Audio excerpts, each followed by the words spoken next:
दस्तान news में आपको अफसोसनाक खबर से आगाह कर रहे हैं। मोटरसाइकिल और ट्रैक्टर में तसादुम के नतीजे में झोंक भुट्टा वाली जनूबी का रिहायशी नौजवान करोड़ों खान वल्द मोहम्मद हयात ज़िंदगी की बाजी हार गया।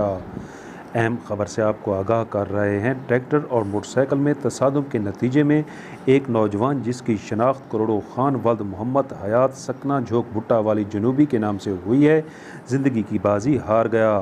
रेस्क्यू 1122 ने मौका पर पहुंचकर डेड बॉडी अपनी तहवील में लेकर तहसील हेडक्वार्टर अस्पताल तौसा पहुंचा दी।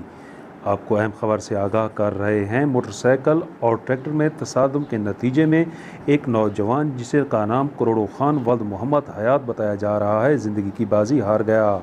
रेस्क्यू 1122 ने मौका पर पहुंचकर डेड बॉडी को अपनी तहवील में ले लिया और बाद अज़ां उसे तहसील हेडक्वार्टर अस्पताल तौसा मुंतकिल कर दिया। अहम खबर से आपको आगाह कर रहे हैं। ट्रैक्टर और मोटरसाइकिल में तसादुम के नतीजे में एक नौजवान ज़िंदगी की बाजी हार गया।